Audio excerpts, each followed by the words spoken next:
कहानी की शुरुआत चाइना के एक छोटे से शहर से होती है, जहां चेंग नाम का एक अंधा आदमी किसी के बारे में पूछताछ करते हुए एक जुए के अड्डे में घुस गया। पर उस अड्डे के मालिक से पूछताछ करने पर उसने बिना कोई जवाब दिए चेंग को तुरंत वहां से निकल जाने को कह दिया। पर तभी चेंग को एहसास हुआ कि उस अड्डे का मालिक कोई और नहीं बल्कि वही आदमी था जिसे वो ढूंढ रहा था। और अपने इस शक को पक्का करने के लिए उसने उस आदमी के हाथ पर लगी चोट के निशान को महसूस किया, जिसके तुरंत बाद ही चेंग ने उस आदमी पर हमला कर दिया। और उसके इसी हमले को देखते हुए वहां मौजूद सभी लोग चेंग को मारने के लिए आगे तो बढ़े, पर वो एक माहिर कुंफू योद्धा था जिसने पलक झपकते ही उन सभी को बड़ी आसानी से हरा दिया। जिसके बाद वो चुपचाप वहां से निकल गया। उधर जाओ यू नाम की एक 10 साल की लड़की अपने छोटे भाई के साथ कुछ खाना चोरी करके भाग रही थी, पर तभी कुछ गुंडों ने उन दोनों को पकड़ लिया। पर जाओ यू एक बहुत ही बेखौफ लड़की थी और उसने खुद को बचाने के लिए एक गुंडे के हाथ पर जोर से काट लिया। जिसके बाद वो गुंडा उस छोटी बच्ची पर हमला करने ही वाला था,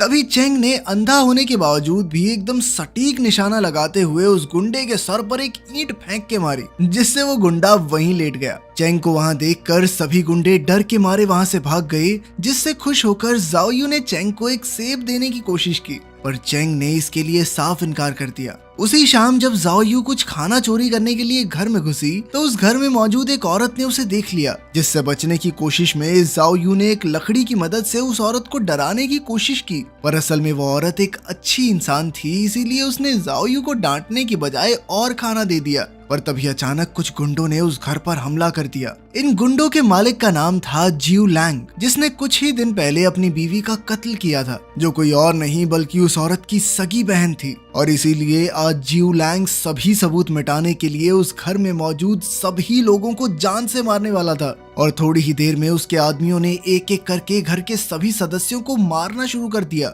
सबको खत्म करने के बाद जियो लैंग उस औरत की तरफ बढ़ा और उसके सामने शादी का प्रस्ताव रखा, लेकिन वो लड़की इसके लिए बिल्कुल नहीं मानी। मौका देखकर उसने जियो लैंग पर हमला करने की कोशिश भी की, लेकिन इस बात से गुस्सा होकर जियो लैंग ने उस औरत को जान से मार दिया। उधर जाओ यू कोने में छुपकर ये सब देख रही थी और मौका मिलते ही वो उस घर से भाग गई। पर तब तक नाव नाम के गुंडे की नजर उसके ऊपर पड़ गई और उसने उसका पीछा करना शुरू कर दिया। रास्ते में नाव की नजर चेंग पर पड़ी, जो उस वक्त नशे की हालत में जगह जगह उल्टियां करता फिर रहा था, लेकिन नाव ने उसे एक अंधा शराबी समझकर जाने दिया। थोड़ी देर बाद जब चेंग अपने घर पहुंचा तो उसे एहसास हुआ कि जाओ यू उसके ही घर में छुपी हुई थी और उसी वक्त उसे गुंडों के घर में घुसने की आवाज भी सुनाई थी। चेंग तुरंत ही पूरे हालात समझ चुका था, जिसके बाद उसने शाओ यू की छुपने में मदद भी की। और शाओ यू को पूरे घर में ढूंढने के बाद जब वो गुंडे चेंग के घर से बाहर निकले तो उनकी नजर एक और छोटे बच्चे पर पड़ी, जो कि कोई और नहीं बल्कि शाओ यू का छोटा भाई था। और उसने बिल्कुल शाओ यू जैसे जूते ही पहने हुए थे, जिस वजह से उन गुंडों को लगा कि यही वो बच्चा है। और तभी अचानक जियो लैंग ने उस बच्चे पर हमला कर दिया। उस बच्चे ने अपनी बहन से मदद मांगने के लिए कई बार सीटी बजाई, पर जब तक शाओ यू वहां पहुंची तब तक बहुत देर हो चुकी थी। अगली सुबह शाओ यू सीधा चेंग के घर पर पहुंच गई और अब वो चाहती थी कि चेंग उसके भाई की हत्या का बदला ले, पर चेंग का कहना था कि वो सिर्फ बड़े बड़े अपराधियों को ही मारता है। उसी शाम जब चेंग अपने घर पहुंचा तो उसने देखा कि शाओ यू पहले से ही उसका इंतजार कर रही थी और उसके हाथ में एक वांटेड का पोस्टर भी था, जिसे उसने खुद बनाया था। और अब वो चाहती थी कि चेंग जियो लैंग को मारने में उसकी मदद करे, पर चेंग ने इसके लिए इनकार करते हुए उसे घर से बाहर फेंक दिया। अगली सुबह चेंग अपने काम से शहर से बाहर चला गया और अब उसके निशाने पर एक मछुआरा था जो कई लोगों को मार चुका था। पर रास्ते में अचानक से उसके घोड़े ने अपना नियंत्रण खो दिया, जिसके चलते वो सीधा खाई में पलट गया। पर किस्मत से चेंग ने एक पत्थर को पकड़कर खुद को बचाया,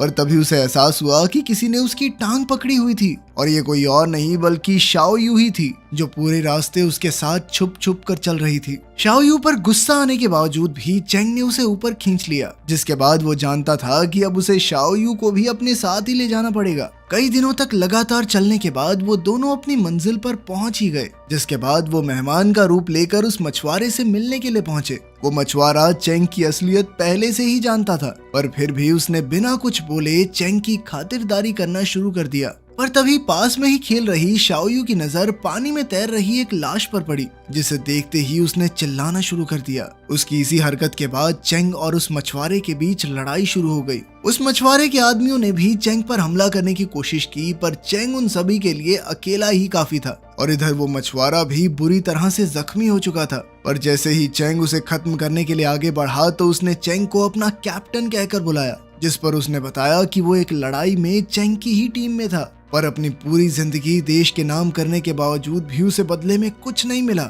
जिस वजह से उसे जुर्म का रास्ता अपनाना पड़ा। इसके बाद उस मछुआरे ने चेंग से अपनी जिंदगी की भीख मांगना शुरू कर दिया, पर चेंग ने उस पर रहम ना करते हुए उसे खत्म कर दिया। उसी शाम जब वो दोनों वापस जाने की तैयारी कर रहे थे, तभी शाओयू ने एक बार फिर से चेंग से पूछा कि क्या तुम मेरे भाई की मौत का बदला लेने में मेरी मदद करोगे, पर चेंग ने उसे मना करते हुए वहीं पर अकेला छोड़ दिया। कुछ महीनों बाद जब चेंग आराम से अपने घर में बैठा था, तभी उसे घर में किसी के होने का एहसास हुआ और जब उसने अपने बिस्तर के नीचे हाथ डाला तो वो तुरंत ही समझ गया कि ये कोई और नहीं बल्कि शाओयू ही है, लेकिन वो काफी गंभीर रूप से जख्मी थी। जिसके बाद चेंग ने उसका ख्याल रखना शुरू कर दिया और कई दिनों बाद जब शाओयू को होश आया तो उसने बताया कि उसने जाते वक्त सारा रास्ता याद कर लिया था और वो उसी रास्ते से पैदल चलकर वापस आई है, जिस वजह से उसे इतनी सारी चोटें लगी। शाओयू कहने लगी कि अगर तुम मेरी मदद नहीं करना चाहते तो कम से कम मुझे कुंफू ही सिखा दो ताकि मैं खुद अपने भाई की मौत का बदला ले सकूं। जिस पर चेंग ने थोड़ी देर सोचने के बाद उसे स्टोर रूम में रहने की इजाजत दे दी, पर अब भी उसने शाओयू को कुंफू सिखाने के लिए हाँ नहीं भरी थी। अगले कई दिनों तक शाओयू ने चेंग की आंखें बंद कर उसके काम में उसकी काफी मदद की, जिस वजह से वो अपने काम को काफी तेजी से खत्म करके काफी जल्दी अच्छे पैसे कमा रहा था और उनकी इसी पार्टनरशिप के चलते वो दोनों काफी करीब आ गए थे। और अब चेंग ने शाओयू को स्टोर रूम की बजाय अपने घर में रहने की इजाजत दे दी। एक दिन चेंग की चोट पर दवाई लगाते वक्त शाओयू की नजर उसके शरीर पर लगे निशानों के ऊपर पड़ी और इसके बारे में पूछने पर चेंग ने उसे बताया कि वो एक बार अपने शहर चंगान को बचाने के लिए लड़ाई में उतरा था और ये सभी निशान उसे युद्ध में मिले हैं। साथ ही उसने बताया कि वो अब भी अपने शहर वापस जाने के लिए पैसे ही इकट्ठा कर रहा है। कुछ दिनों बाद शाओयू चेंग के कहने पर एक अपराधी के बारे में जानकारी इकट्ठा करने के लिए एक जगह पर गई, जहां उसकी नजर जिऊ लैंग पर पड़ी, जो उस वक्त अलग अलग लड़ाइयों पर पैसा लगा रहा था। और तभी जिऊ लैंग ने भी पास ही में खड़ी शाओयू को देख लिया, जिसके बाद उसने शाओयू को अपने पास में बैठने को कहा।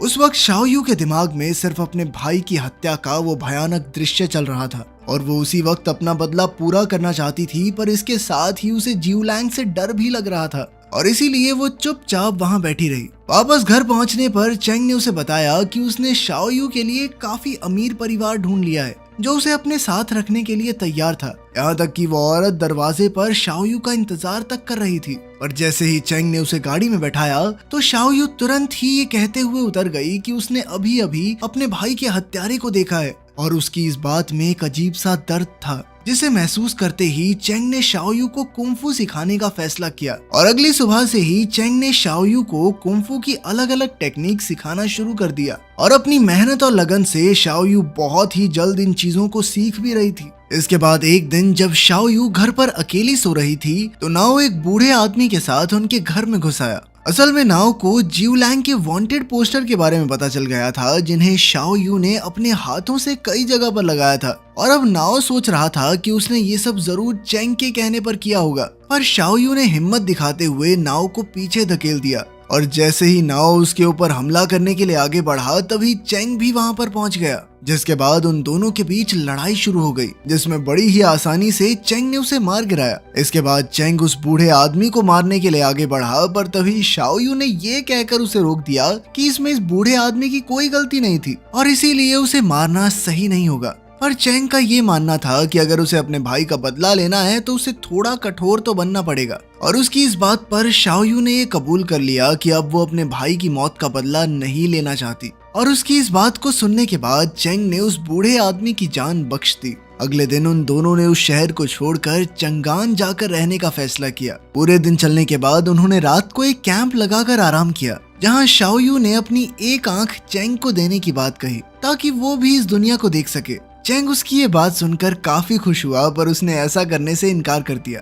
अगली सुबह जब चेंग की आंख खुली तो उसे शाओयू कहीं भी नहीं मिली और काफी देर पूछताछ करने के बाद उसे पता चला कि शाओयू वापस उसी शहर में चली गई है और ये बात सुनते ही चेंग काफी ज्यादा घबरा गया और उसने तुरंत ही शाओयू को ढूंढने का फैसला किया। उधर जिऊ लैंग को अपने साथी नाओ की हत्या के बारे में पता चल गया था और अब वो किसी भी हाल में इसका बदला लेना चाहता था, पर वो ये नहीं जानता था कि शाओयू पहले से ही उसके घर में घुस चुकी थी। थोड़ी देर बाद जब जुई लैंग वापस अपने कमरे में आया तो उसकी नजर शाओयू के पैरों पर पड़ी और जैसे ही वो उसके पास गया तो शाओयू ने अपनी पूरी ताकत से उस पर हमला कर दिया, पर इसका कोई फायदा नहीं हुआ क्योंकि जिऊ लैंग के बॉडीगार्ड ने तुरंत ही उसे पकड़ लिया। इसके बाद जिऊ लैंग ने जबरदस्ती उसके मुंह में कुछ नशीले पदार्थ डालने की कोशिश की, जिस वजह से उसके मुंह से खून निकलना शुरू हो गया। पर जैसे ही वो शाओयू को जान से मारने वाला था तभी चेंग वहां पहुंच गया, जिसे देखते ही शाओयू ने उसे अपने पिता की तरह गले लगा लिया और इसी मौके का फायदा उठाकर जिऊ लैंग वहां से भाग गया।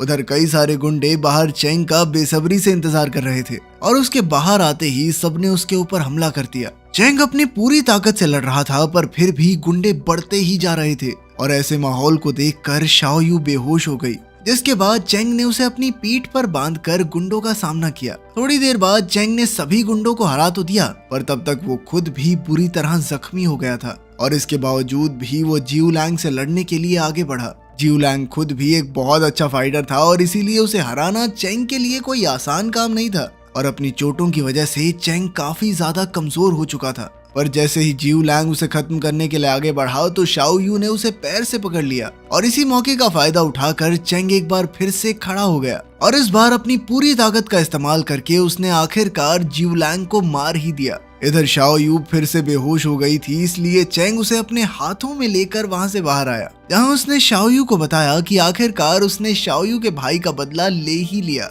और इसलिए वो वापस अपने शहर जाना चाहता है। पर थोड़ी ही देर बाद अपने जख्मों की वजह से उसने दम तोड़ दिया। अगली सुबह जब शाओयू की आंख खुली तो वो चेंग के ही घर पर थी, पर अब चेंग की जगह उसका एक दोस्त उसका ख्याल रख रहा था। इसके बाद शाओयू ने चेंग की आखिरी ख्वाहिश को पूरा करते हुए चंगान शहर में जाकर रहने का फैसला किया। अगर वीडियो पसंद आई तो लाइक कर देना, चैनल को सब्सक्राइब कर देना। मिलते हैं अगली वीडियो में।